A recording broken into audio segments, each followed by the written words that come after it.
आप सभी को नमः संस्कृताय और मेहरा क्लासेस के इस प्लेटफॉर्म पर आप सभी का स्वागत है। आज आप सभी के बीच उपस्थित हुआ हूं चूंकि असिस्टेंट प्रोफेसर भर्ती आ गई है और भर्ती में हमारे संस्कृत विषय को लेकर यदि मैं चर्चा करूं तो पिछली भर्ती में जहां 17 पद थे, इस बार हमें 34 पद यानी दुगने पद हमें मिले हैं। और इससे पूर्व की कक्षा जब हुई थी, मैं आपको अनुमानतः जब मैंने संख्या आपको बताई थी तो मैंने कहा था कि 35 से 40 के बीच में पद आने चाहिए या फिर 30 से अधिक पद तो आएंगे ही। और मेरी बात आप देख सकते हैं 100% सही हुई, हमें 34 पद देखने को मिल रहे हैं। हाँ, उसमें एक दुख की बात यह है कि रिजर्वेशन का तरीका बदल दिया है असिस्टेंट प्रोफेसर भर्ती में, चूंकि 24 में बदल दिया था वो तो, लेकिन हमारी पद नहीं थे हमारे संस्कृत के, तो हमें अब पता चल रहा है। अब क्या परिवर्तन किया है? परिवर्तन यह किया है प्यारे मित्रों कि 25% आरक्षण गेस्ट फैकल्टी को दिया जाएगा, जो कि क्षैतिज आरक्षण होगा। यानी सभी कैटेगरीज में समान 25% आरक्षण। ओबीसी में यदि 10 पद हैं तो 3 पद आरक्षित कर दिए गए या फिर 2 पद आरक्षित कर दिए गए। और आज की इस कक्षा में हम उस पर तो चर्चा करेंगे ही, लेकिन दूसरी चर्चा हमारी होगी पाठ योजना और पाठ्यक्रम को लेकर। चूंकि पाठ योजना और पाठ्यक्रम अभी बताया नहीं गया है, लेकिन 2022 में बता दिया गया था और उसमें कोई बदलाव हमें देखने को नहीं मिलेगा। कैसे नहीं मिलेगा बदलाव? ऐसा मैं क्यों कह रहा हूं? ऐसा मेरा कहने का भाव यह है कि पाठ योजना में परिवर्तन, परीक्षा की जो योजना है ना, उस परीक्षा योजना में परिवर्तन होना था। और मेरा यह प्रेडिक्शन है कि पाठ्यक्रम में परिवर्तन नहीं होगा, क्योंकि जितनी भी भर्ती हम देखे हैं संस्कृत से संबंधित, उसमें पाठ्यक्रम में परिवर्तन नहीं हुआ। पाठ्यक्रम पहले जो था वही रहा। और दूसरी बात यह है कि पाठ योजना में जो परिवर्तन होना था वह यही है। पाठ योजना क्यों कह रहा हूं बार बार? परीक्षा योजना कहना चाहिए, परीक्षा योजना कहूंगा पाठ योजना बनाते हैं ना हम, इसलिए। अब परीक्षा योजना में परिवर्तन यह हुआ कि नकारात्मक अंकन कर दिया गया है, और यह अभी तक नहीं पता चला है कि नकारात्मक अंकन जो है वह 1/3 होगा या फिर 1/4 होगा, और या फिर होगा या नहीं ये भी अभी संशय है। इसकी भी बातचीत चल रही है कि हो सके ना हो, और ना हो तो अच्छा, और यदि हो भी जाए तो भी अच्छा, पढ़ने वाले बच्चों के लिए सही। अगर नकारात्मक अंकन की बात सामने आई तो बिना पढ़े आप पास नहीं होगे, और केवल पढ़ने से काम नहीं चलेगा, निरंतर अभ्यास की आवश्यकता होगी। ऐसा मैं इसलिए कह रहा हूं क्योंकि मैं भुगत बैठा हूं। अब दूसरी बात यह है कि पाठ योजना क्या है, वही रहेंगे। मैं आपको स्लाइड पर ही ले चलता हूं, देखिए। अब यहां पर आप देख पा रहे होंगे, आप देख पा रहे हैं कि जो पेपर होगा वह प्रथम प्रश्न पत्र 50 प्रश्नों की संख्या के साथ होगा, और 50 प्रश्नों में एक प्रश्न 4 नंबर का होगा। टोटल पूर्णांक 200 नंबर होंगे, और 200 नंबर के पूर्णांक में ये 2022 की परीक्षा योजना बता रहा हूं मैं आपको, 2022 की। हो सकता है परिवर्तन हो जाए, लेकिन 90% चांस है कि यही रहेगी, है ना। कोई परिवर्तन देखने को नहीं मिलेगा, क्योंकि पीएससी को काम ही इतना है कि वह परीक्षा योजना में परिवर्तन करता बैठेगा या फिर इंटरव्यू करवाएगा, है ना। तो थोड़ी बातें ध्यान रखिएगा, समझिएगा, है ना। अब 50 प्रश्न ये आएंगे, 4 नंबर का एक होगा, 50 × 4 करेंगे, 200 हो जाएगा। अब परीक्षा योजना में एक परिवर्तन यह है कि इन 200 अंकों के पेपर में माइनस मार्किंग भी हो चुकी है, नकारात्मक अंकन भी देखने को मिल रहा है। तो वह नकारात्मक अंकन 1/3 होगा या फिर 1/4 होगा, ये अभी पता नहीं है। दूसरी बात, विषय से संबंधित जो पेपर होगा उसमें 150 प्रश्न होंगे। 150 प्रश्न होंगे, एक प्रश्न 4 अंक का होगा। टोटल प्रश्नों की संख्या 600 होगी, और 600 प्रश्नों की संख्या, टोटल अंकों की संख्या 600 होगी। 150 प्रश्नों में अंकों की संख्या 600 होगी, 4 नंबर का एक होगा। और 4 नंबर का कितना होगा, 1 होगा। अब 4 नंबर का 1 होगा तो इसमें परिवर्तन क्या देखने को मिला है कि नकारात्मक अंकन यहां भी है, लेकिन वह क्या होगा, कैसा होगा, कितना होगा, यह भी नहीं पता। 100 नंबर के साक्षात्कार बड़े निर्णायक साबित होते हैं, क्योंकि मेरे केस में साक्षात्कार ने ही पूरी बाजी पलटी। साक्षात्कार में वह किस इस हिसाब से नंबर देते हैं ये तो मुझे अभी तक समझ नहीं आया, क्योंकि मेरा इंटरव्यू जिस हिसाब से गया था वह यह हिसाब था कि भाई इंटरव्यू में 29 अंक तो नहीं मिलने थे मुझे।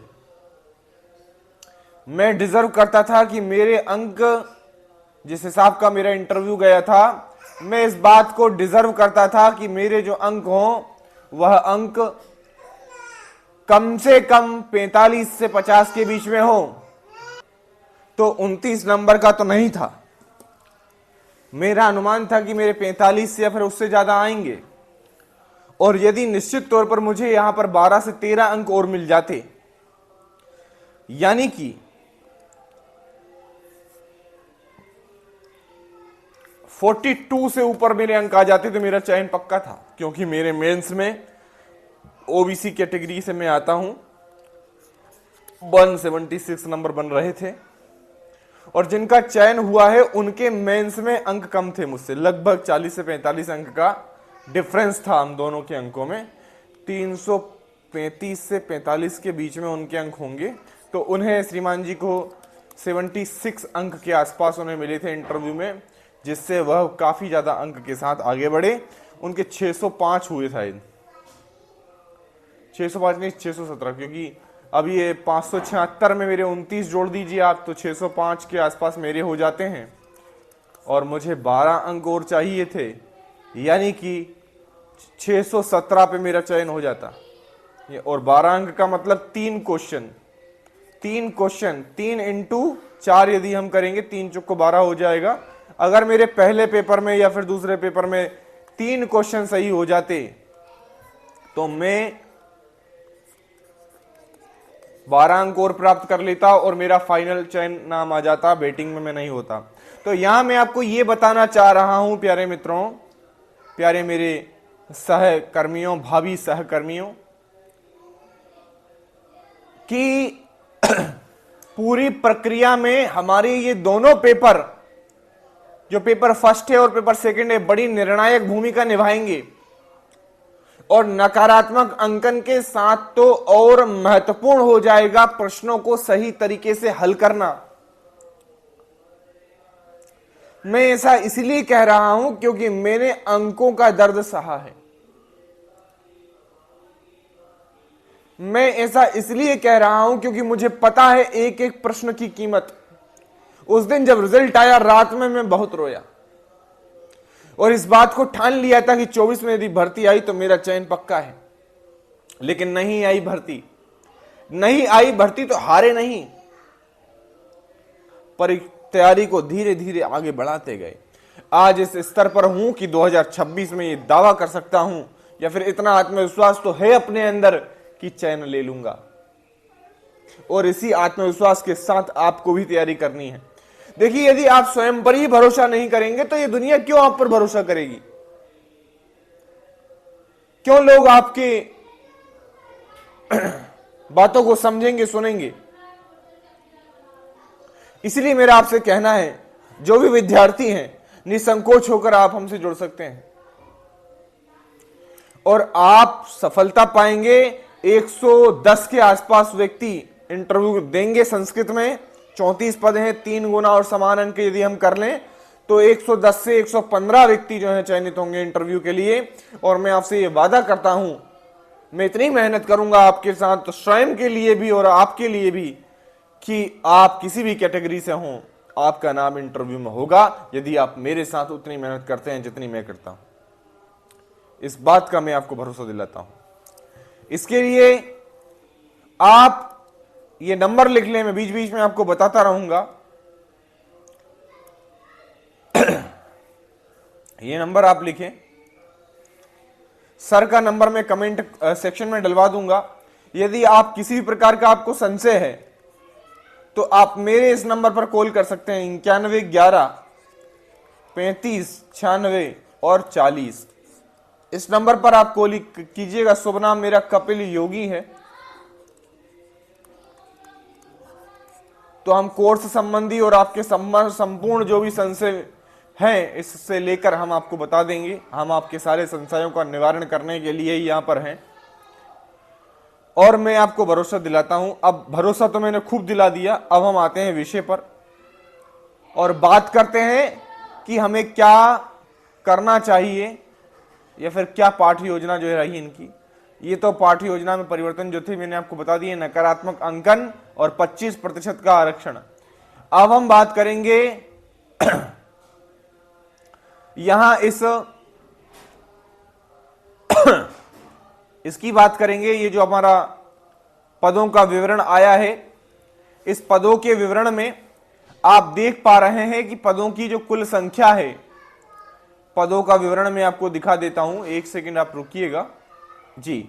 ये जो पीछे आप विवरण देख पा रहे हैं मेरे, इस विवरण में पदों का काला चिट्ठा जो बताया गया है सब कुछ है और इसी के बारे में हम थोड़ी चर्चा कर लेते हैं कि भाई वास्तव में इन 34 पदों में से जनरल कितनी सीट के लिए लड़ेगा, ओबीसी कितनी सीट के लिए लड़े, एसटी कितनी सीट के लिए लड़े, पुरुष है तो वह क्या समझे कितनी सीट उसके लिए है। क्योंकि हमें पता है कि 34 सीट केवल एक छलावा है।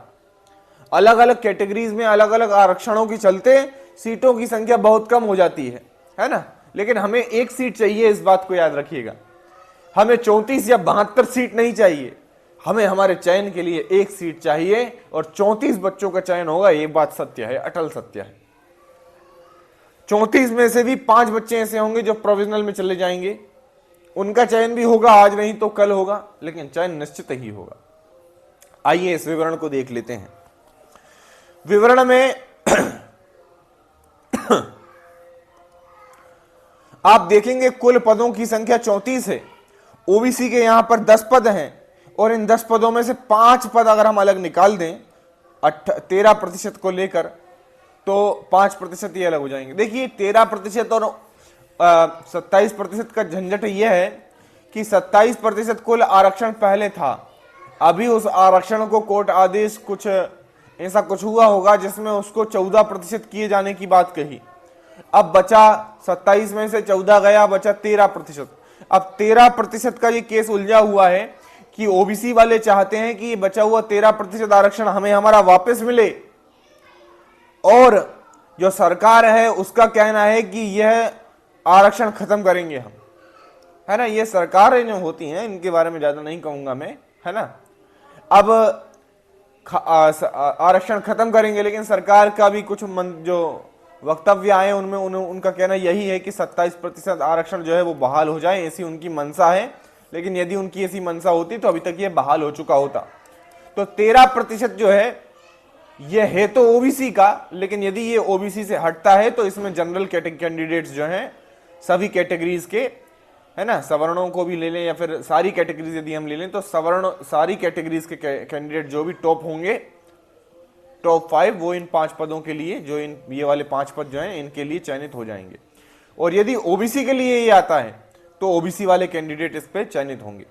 तो यानी कि हमारा जो रिजल्ट आएगा वह रिजल्ट होगा केवल 29 पदों पर, केवल 29 पदों पर हमारा रिजल्ट आएगा। और 29 पदों पर जो हमारा रिजल्ट आएगा इसी की हम चर्चा करेंगे। प्राविधिक भाग को छोड़ देंगे। प्राविधिक भाग पर तो चयन हो सकता है हो जाए और रिजल्ट भी उसका कब जब भी जारी हो। हम तो ये मान के चलेंगे कि हमारे 29 पद हैं और जो 5 पद हैं उनकी चर्चा हम नहीं करेंगे। वो तो हैं, हमें पता है, लेकिन अभी उन चर्चा नहीं करेंगे क्योंकि रिजल्ट हमें 87% में देखने को मिलेगा। और यदि इस बीच ये प्राविधिक सिस्टम हट जाता है या फिर निर्णय कोर्ट का आ जाता है तो फिर वो बात एक अलग हो जाएगी, है ना। अब देखो, अब इसमें महिलाओं को खास तौर पर मैं कहूंगा, ऐसी महिलाएं जो एससी कैटेगरी से हैं, ऐसी महिलाएं जो एसटी कैटेगरी से हैं, मैं कह रहा हूं आपके लिए इससे बड़ा अवसर दोबारा नहीं होगा। भले ही ये 2-2 पद आप देख पा रहे हो, लेकिन ये आपके हैं, महिलाओं के हैं। मध्य प्रदेश की एससी बच्चियां, मध्य प्रदेश की एसटी बच्चियां जिन्होंने तैयारी की है, जिन्होंने असिस्टेंट प्रोफेसर बनने का सपना देखा है, और यदि नहीं देखा है तो अब देख लें, क्योंकि यदि आपने तैयारी कर ली बच्चों तो आप, मैं कह रहा हूं बच्चा क्या कहूं मैं आपको, आप तो मेरे हम उम्र हैं या फिर कुछ में मुझसे बड़े भी होंगे। तो मेरे प्रिय बंधुओं, बात यह है कि पिछली बार का जो वेटिंग लिस्ट में एसटी कैंडिडेट का जिसका चयन हुआ, टेप सिंह मेरा मित्र, मेरे साथ उसने मॉक इंटरव्यूज दिए थे, बड़ा अच्छा बच्चा है और वो तो पहले से वर्ग 2 में कार्यरत थे और फिर वे असिस्टेंट प्रोफेसर भी हुए। उनके अंक मैं आपको बताऊं, इंटरव्यू के अंक मिलाकर उनके 330 से 340 के बीच में हुए होंगे। सॉरी, 530 से लेकर 540 के बीच में होंगे इंटरव्यू के अंक मिलाकर। और उन्हें तो इंटरव्यू में मात्र शायद 30 या फिर 31 अंक इस तरह मिले थे उनको, उनका इंटरव्यू सही नहीं गया था, लेकिन फिर भी वो कह रहे थे ठीक ठाक था लेकिन अंक कम दिए। तो इतने अंक मिलाकर हुए उनके कितने,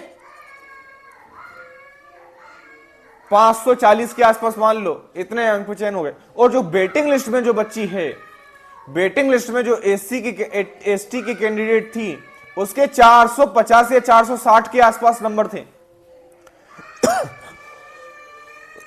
इसका मतलब यह है कि इन कैटेगरीज में कंपटीशन कुछ है ही नहीं। यदि आपने हमसे जुड़कर अच्छी खासी मेहनत कर ली तो चयन आप लेकर बैठ जाओगे। हो सकता है हमारा चयन ना हो, लेकिन एससी एसटी की जो बच्चे हैं, जो सीट आई हैं, एसटी की 7 सीट आई हैं कुल, और यहां तो ये लफड़ा भी नहीं है कि भाई आपका प्रोविजनल होगा या फिर ये भी होगा। तो यानी 7 सीट जो हैं ये एससी की हैं, सॉरी एससी की 5 सीट आई हैं और एसटी की सीट जो है वो 7 हैं। एससी की सीट में आप देखोगे 2 सीट बच्चियों की है और एसटी में भी 2 सीट बच्चियों की है। तो बच्चियों, मैं तो ये कह रहा हूं आप बिना विलंब हमारा ये सब्सक्रिप्शन ले लो। आप तो मेरे कंपटीटर भी नहीं हो, आपकी कैटेगरी अलग है और मैं तो चाहूंगा कि आप हमसे जुड़ें। अब 5 बच्चे एससी के और 7 बच्चे एसटी के सेलेक्ट होंगे। कट ऑफ आप देखिएगा बहुत कम कट ऑफ जाएगा ये, और माइनस मार्किंग तो है ही, माइनस मार्किंग तो रुलाएगी बच्चों को, मैं मानता हूं। इसीलिए मैं कह रहा हूं कि आप समय बर्बाद ना करें, क्योंकि समय बर्बाद करने का मतलब है आपका सपना बर्बाद होना, आपका सपना बर्बाद होना, और सपना बर्बाद होने का मतलब है रिजल्ट आने के समय आंसू बर्बाद होंगे, रोएंगे आप लोग, और ये दोबारा नहीं आएगी ये वैकेंसी, दोबारा ये मौका आप लोगों को नहीं मिलेगा। मैं इतना अग्रेसिव इसलिए हो रहा हूं क्योंकि बहुत अच्छे पद हैं ये। संस्कृत विषय की यदि मैं बात करूं, आप देखोगे कि आवेदन होंगे मुश्किल से 3000 से 4000 आवेदन होंगे इस विषय इन वैकेंसीज को लेकर, और परीक्षा देने भी मुश्किल से, आप मैं कहूं कि भाई अगर 1500 से 2000 बच्चा भी परीक्षा देने पहुंच जाए तो बहुत बड़ी बात है। परीक्षा देने मेंस का जो एग्जाम होगा 12 जुलाई को, और इन 2000 में से अगर मैं कहूं कि एसटी के बच्चे यदि 200 भी हो जाए ना, 2000 में से 200, तो ये बहुत बड़ी बात हो जाएगी कि संस्कृत के 200 एसटी के बच्चों ने आवेदन किया और परीक्षा देने पहुंचे, या फिर एससी के 300 बच्चों ने आवेदन किया और परीक्षा देने पहुंचे। नहीं देंगे परीक्षा, और परीक्षा देने के बाद भी मैं आपसे कहूंगा कि ऐसा बहुत कम हो पाएगा कि वह अपना 30% का क्राइटेरिया पार कर पाए। एसटी एससी या ओबीसी के बच्चे, एसटी एससी या फिर ओबीसी के जो बच्चे होंगे वह अपना पहला पेपर नहीं निकाल पाएंगे, क्योंकि पढ़ेंगे नहीं तो कहां से निकलेगा। पहला पेपर जो है वो नहीं निकाल पाएंगे ये बच्चे। इसीलिए मैं कह रहा हूं पहला पेपर और आपका संस्कृत का पेपर, दोनों के लिए हम आपकी जिम्मेदारी लेते हैं। देखिए, पे तो आपको कहीं ना कहीं करना पड़ेगा, आप यहां से ले कोर्स कहीं और से ले, है ना। और यदि आप संस्कृत के अभ्यर्थी हैं तो आप मुझसे जुड़िए, मैं कह रहा हूं निश्चित तौर पर आपको सफलता मिलेगी। आप इंटरव्यू तो जरूर दे देंगे, इस बात की गारंटी मैं लेता हूं, लेकिन बशर्ते मैं जो कहूं वो पढ़ना पड़ेगा। अप्रैल तक हम हमारा कोर्स पूरा कर लेंगे। और जो जनरल कैंडिडेट के बच्चे हैं, जनरल जो कैंडिडेट हैं, 9 सीट है यहां पर, 9 सीटों की बात मैं कर रहा हूं जनरल कैंडिडेट, और ये काल्पनिक सीटें जो है, मान लीजिए 13% का किस्सा आप लोग जीत गए तो ये 5 सीट भी आपकी हो जाएंगी। 14 सीटें आपकी हो जाएंगी जनरल कैंडिडेट की। और मैं तो सभी बच्चों से कहूंगा तैयारी ऐसी करना कि 800 नंबर के इस पेपर में से माइनस मार्किंग के होते हुए भी आपके कम से कम 600 अंक आए। और इसकी जिम्मे मैं तो करूंगा ही तैयारी। मेरा उद्देश्य तो है 700 प्लस लाने का, क्योंकि मैं इंटरव्यू के भरोसे नहीं बैठ सकता। 700 प्लस लाने का मेरा टारगेट है, दोनों ही पेपर में मिलाने का, मिलाकर अपने स्वयं के लिए। और यदि आप मेरे साथ आते हैं तो मेरे टारगेट में आप भी शामिल हो जाएंगे। और मैं कहूंगा यदि आप अच्छी तैयारी करते हैं तो मित्रों 600 से 650 नंबर कहीं नहीं गए प्रत्येक कैंडिडेट के। और यदि इतने आ गए नंबर तो चयन पक्का है। इंटरव्यू में 10 नंबर दे दे भाई वो भले ही, अरे 20 तो देगा, अरे 21 तो देगा, अरे 30 तो देगा, कुछ भी कर ले, हम मेंस में ही झंडे ऐसे गाड़ेंगे कि इंटरव्यू की नौबत नहीं आएगी। अब ये तो विवरण हुआ आपका। अब आ जाते हैं अतिथि विद्वानों पर। अतिथि विद्वान भी सुन लें। आप आदरणीय हैं, मैं आपका सम्मान करता हूं, लेकिन यदि आपको चयन चाहिए,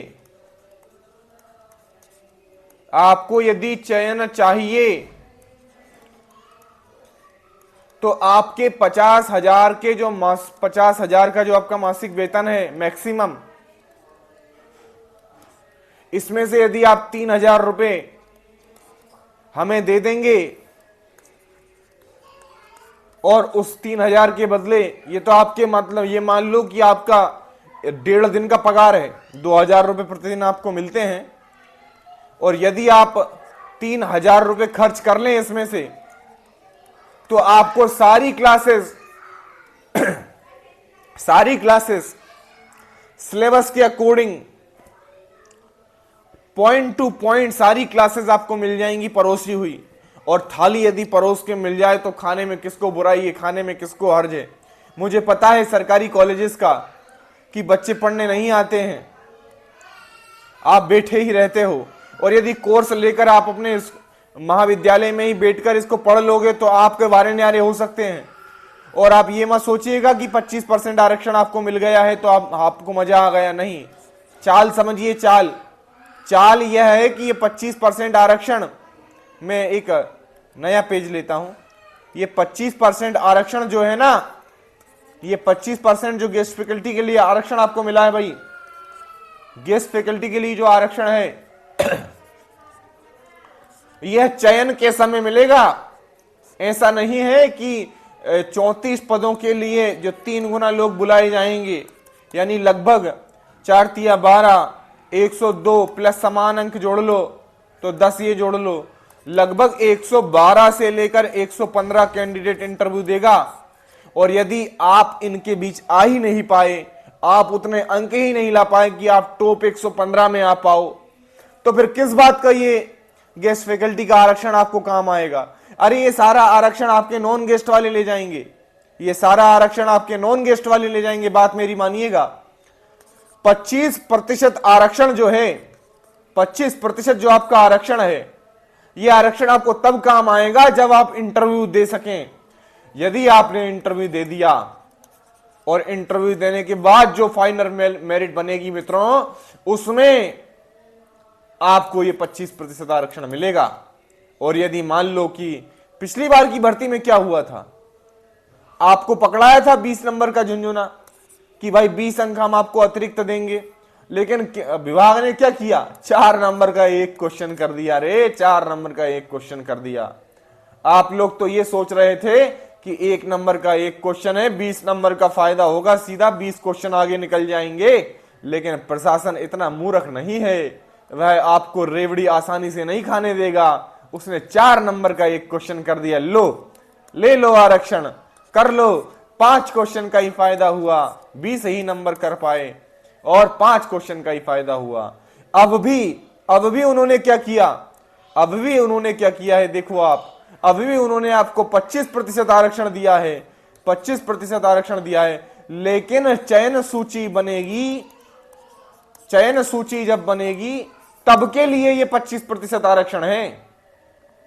आपका आरक्षण ऐसा नहीं रहेगा कि मान लो 25% आरक्षण है तो 34 में से जो 9 पद बचे, मान लो 9 पद ही रहेंगे, 7 28 7 चुक्को 28 8 8 8 जो 8 चुक्को 32 9 चुक्को 36, हाँ 9 ही है, ठीक है, कि 9 पद जो है, मतलब 9 ऐसा नहीं रहेगा कि 9 इंटू 3 करके वह 20 कैंडिडेट या फिर 18 कैंडिडेट जो है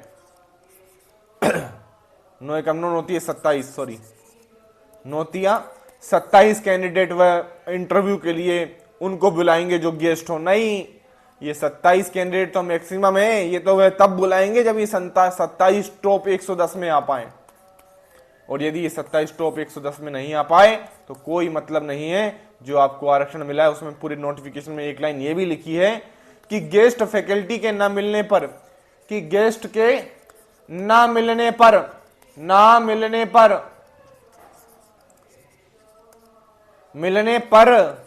क्या होगा, जो नॉन गेस्ट है समान कैटेगरी का, सेम कैटेगरी का उसको जो है पद जो है दे दिए जाएंगे, पद जो है उसको अलॉट कर दिए जाएंगे, पद खाली नहीं छोड़े जाएंगे। कितनी बड़ी बात है ये। मैं कह रहा हूं कि गेस्ट फैकल्टी जो भी मेरी इस बात को सुन रहे हैं या फिर इस कक्षा को देख रहे हैं, मेरा आपसे विनम्र अनुरोध है कि ये जो मैं पीछे बेच लेके आया हूं आपके लिए, देखिए इस बेच में ये मान के चलिए कि 40% मेहनत आपकी है और 60% मेहनत मेरी है।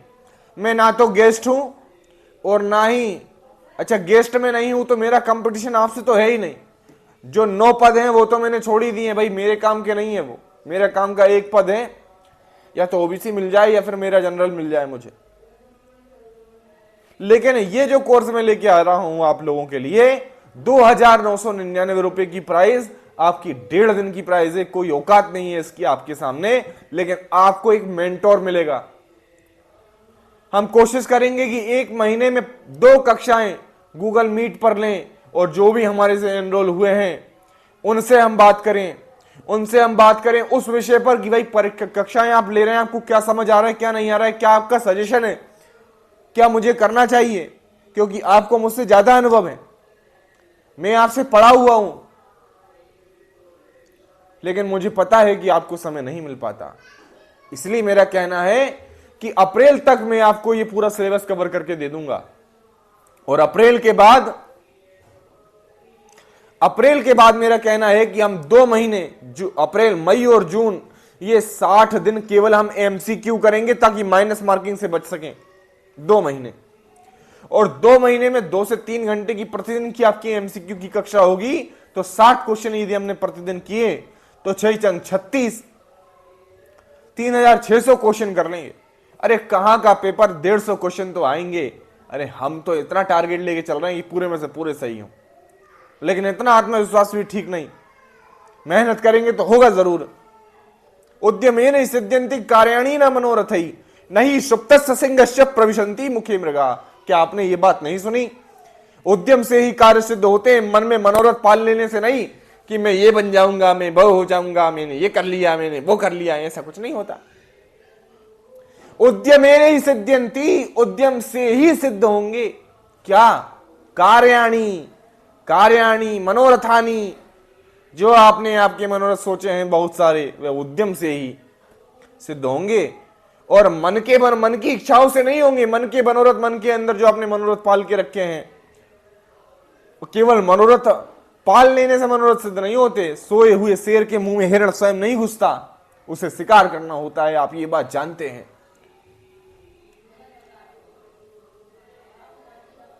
ये जो कोर्स आप देख रहे हैं इसका नाम मैंने योगी रखा है, सरनेम मेरा योगी है। संपूर्ण बेच का नाम है योगी, और निश्चित ही जीत होगी। ये बात जो लिखी है गलत नहीं। नेट जेआरएफ 4 से 5 बार मेरा हो चुका है। नेट मेरा 4 बार हो चुका है। MPPSC assistant professor waiting list में मैं था। 24 में पद आते तो मैं चैन लेकर बैठा होता। क्या हुआ मेरे साथ, मैंने आपको बताया किस प्रकार से मैं 2 क्वेश्चन से पीछे रह गया एक पद होने के कारण। और वहीं मैं आपको ये कहूं कि दूसरे पदों में जितने अंक मेरे आए हैं ना, उतने में तो टॉपर मिल गया उन्हें, और मैं वेटिंग लिस्ट में हूं। और अभी नहीं तो कभी नहीं, ये जो नीचे लाइन लिखी हुई है मैंने, ये देखो आप, अभी नहीं तो कभी नहीं। तीसरे 3 चरणों में परीक्षा होनी थी, तीसरा चरण ये है, अभी नहीं कर पाए, या फिर मैं स्वयं से कह रहा हूं कपिल बेटा, अगर अभी नहीं कर पाए तो कभी नहीं कर पाओगे, अभी नहीं कर पाए तो कभी नहीं कर पाओगे, केवल भाग्य को कोसते रहोगे। मैं ये बात मानता हूं कि यथा ही एकेन चक्रेण न रथस्य गतिर् भवेत्, एक पहिए से मन रथ की गति नहीं होती, जिस प्रकार यथा ही एकेन चक्रेण न रथस्य गतिर् भवेत्, जिस प्रकार एक पहिए से रथ की गाड़ी की गति नहीं होती, वह चल नहीं सकता। एवं पुरुष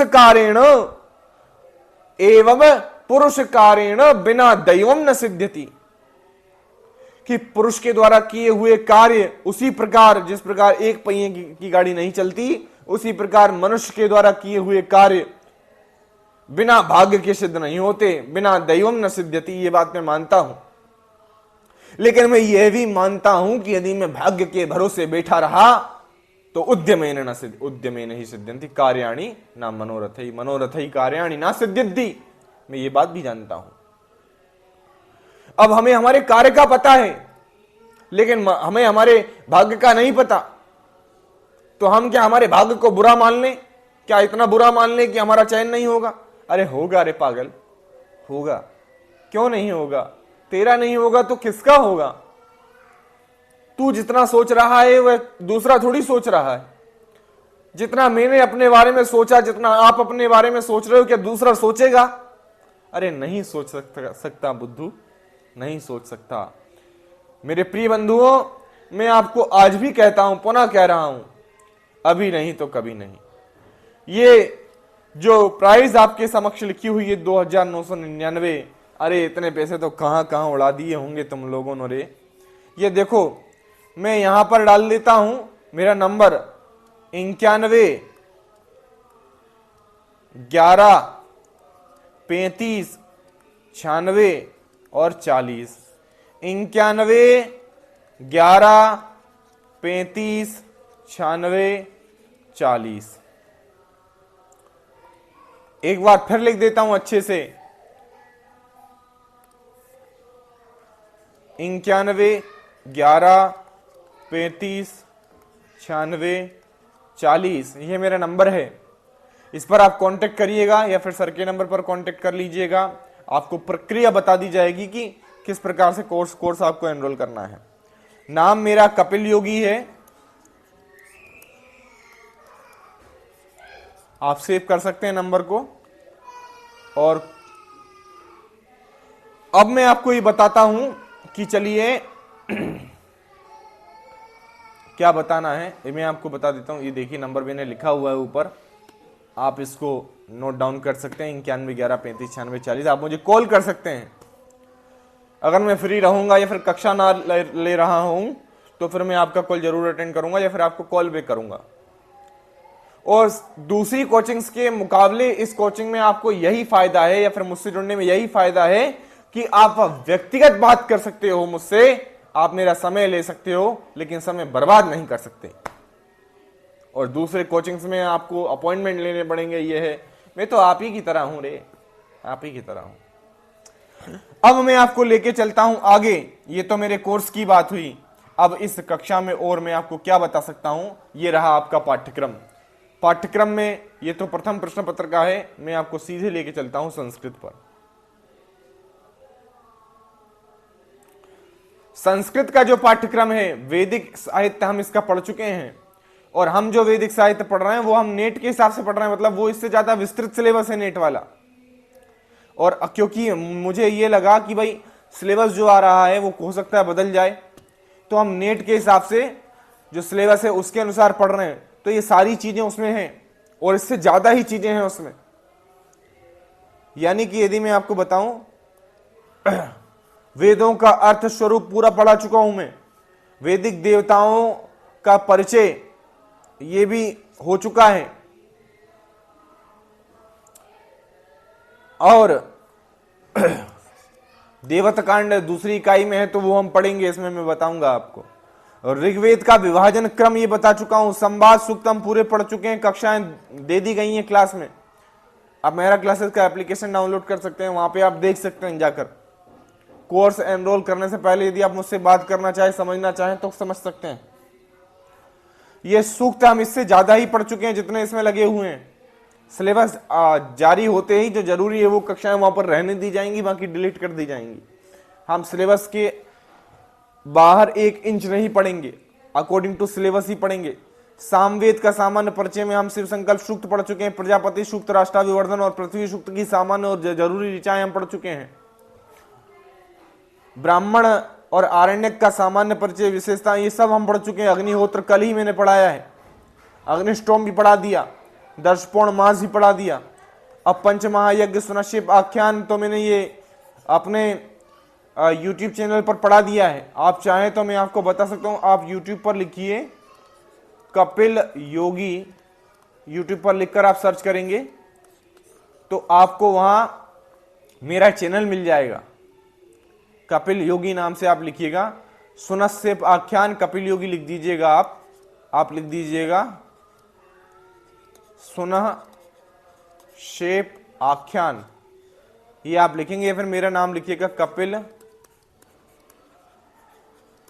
योगी, तो आपको ये वीडियो मिल जाएगी सुनश्चेप आख्यान की। तो आप एक बार डेमो ले लीजिएगा हमारा, ठीक है। और अब बात आती है कि और क्या रह गया, और क्या पढ़ चुके हैं हम। कपिल योगी लिखकर आप सब्सक्राइब कर लीजिएगा मेरे चैनल को, जिसपे कुछ कुछ कक्षाएं जो मेरी डली हुई हैं वो आप देख सकते हैं, लेकिन उससे अच्छा ही कंटेंट आपको मिलेगा। वे तो बहुत पुरानी कक्षाएं, 2-2, 3-3 साल पुरानी कक्षाएं, जब मेरा मन था यूट्यूब पर पढ़ाने का तब मैं करता था, फिर मैं तैयारी में लग गया तो मेरा कंटेंट बहुत सुधरा है। अभी जो नई कक्षाएं डाली हुई हैं, सुनश्चेप आख्यान की कल परसों ही मैंने डाली थी, वो आप देखिएगा।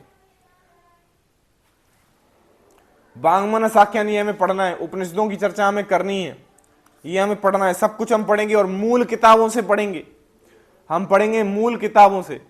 ऊपर का मतलब ये मान के चलिए आप हमारी पहली यूनिट खत्म हो गई, पहली यूनिट हमारी, दूसरी यूनिट में ऋक् प्रातिशाक्य, निरुक्त, ये सब पढ़ना है। ये हमारा जो टॉपिक है ना, ये 10 से 12 क्लास में हम खत्म कर देंगे ये पूरा।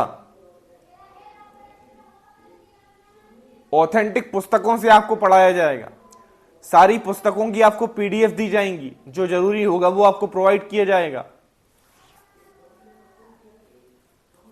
दर्शन की यूनिट प्रारंभ की जाएगी, लेकिन हम अकॉर्डिंग टू सिलेबस चलेंगे और जो यूनिट हम स्टार्ट कर लेंगे उसको खत्म करके ही हटेंगे। दर्शन से आशय, ईश्वर कृष्ण की सांख्यकारिका, वेदांत सार आप पढ़ेंगे तो आप यह पढ़ते रह जाएंगे, मजा आएगा आपको कक्षाओं में। ये सब कुछ हम पढ़ेंगे अकॉर्डिंग टू सिलेबस। एक एक टॉपिक की अलग अलग कक्षाएं आपको मिलेंगी ताकि आपको ढूंढने में समस्या ना हो। ऐसा नहीं रहेगा कि 1 से 10 टॉपिक जो हैं वे आपको एक ही कक्षा में 2-3 घंटे की में पढ़ा दिए गए। भाई 10 मिनट का भी टॉपिक है तो उसकी कक्षा आपको अलग मिलेगी, ठीक है, ताकि आपको ढूंढने में या फिर कोई टॉपिक आपको दोबारा रिवाइज करना हो तो आपको आसानी हो पूरे सिलेबस को पढ़ने में। अब व्याकरण को आप देखिए, पाणिनि शिक्षा, लघु सिद्धांत कौमुदी के अनुसार परिभाषाएं, संहिता, संज्ञा, संहिता क्या होती है, परासन्निकर्षा संहिता, अत एंग गुण, वृद्धि आत ऐच, प्रातिपदिका, अब ये क्या होता है, प्रातिपदिक किसे कहते हैं, है ना, तो अर्थवत धातु प्रत्यय प्रातिपदिकम, ये सारे विस्तार से हम जानेंगे इनको। उपदा क्या है, उपदा शेषोघ्य सखी, घी संज्ञा शेषोघ्य सखी सूत्र से होती है। यूस्त्राख्यो नदी, और अप्रक्त एकाल प्रत्यय, गति समास एव, सुप्तिगंतम पदम, नावेति विभाषा, सवर्ण संज्ञा, तुल्यस्य प्रयत्नम सवर्णम, अचो अंत्यादिटी, अलो अंत्यात पूर्व उपधा, प्रग्रह, ईदुद्वचनम प्रग्रह्यम, सर्वनाम स्थान, निष्ठा निष्ठा, संधि प्रकरण, ये सब कुछ रटा हुआ है भाई, आपको भी सारा रट जाएगा, आप चिंता ना करें।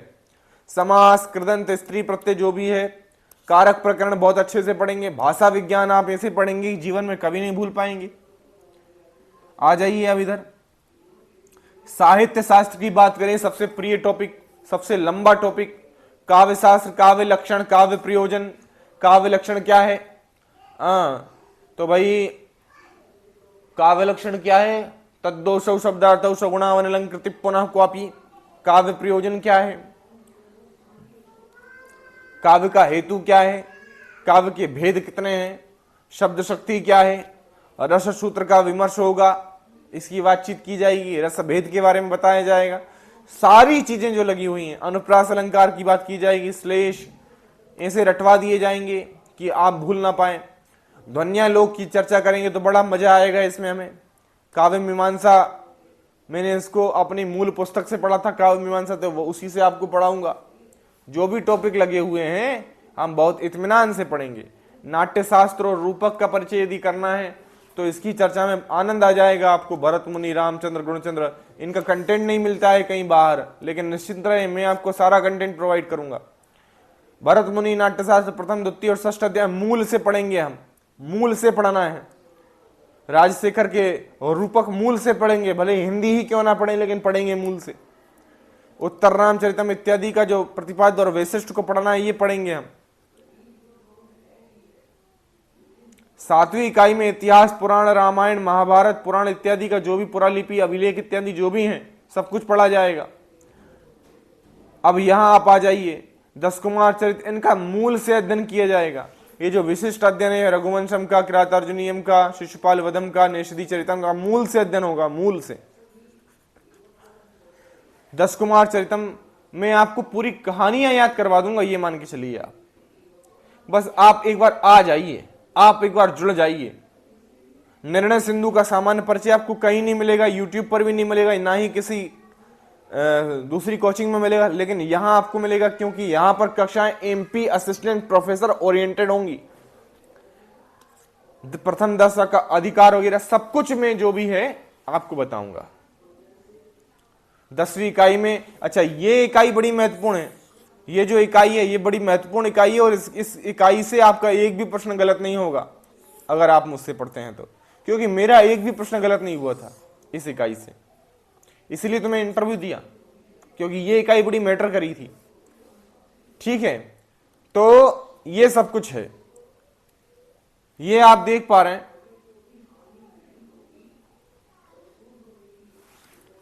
ये जो हमारा बैच है आप जरूर इससे जुड़ें, मेरा तो बार बार यही कहना होगा। आप जुड़ेंगे 9111359640 कपिल योगी का नंबर है जो आपके समक्ष बैठा हुआ है कक्षा में, आपका एजुकेटर। संपर्क कीजिए, जो भी होगा समझा जाएगा और आनंद आएगा, आपका पैसा वसूल हो जाएगा। और यदि मान लो, क्योंकि 34 पद हैं भैया, अगर प्रैक्टिकली बात करें तो 34 लोगों का ही सिलेक्शन होगा, उससे ज्यादा का नहीं हो सकता। लेकिन इस बैच को पढ़ने के बाद इतनी गारंटी मैं आपको देता हूं कि एमपी वर्ग 1 आने वाली है, उसमें आपका चयन पक्का है। वर्ग 2 आने वाली है, उसमें आपका चयन पक्का है यदि यह बैच आपने पढ़ लिया तो मेरे प्यारे मित्रों, मेरे प्यारे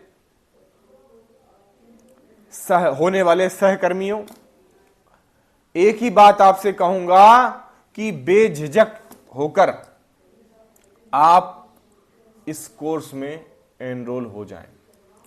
एनरोलमेंट के लिए जो नंबर स्क्रीन पर चल रहा है 9111359640, आप संपर्क करें, मैं आपको प्रॉपर गाइड करूंगा कैसे करना है। और या तो फिर आप मेहरा क्लासेस वाला जो नंबर है उस पर आप कॉल कर सकते हैं, सर से बात कर सकते हैं इस विषय में, और हम सफल होंगे। जय हिंद, जय भारत, भारत माता की जय और नमः संस्कृताय।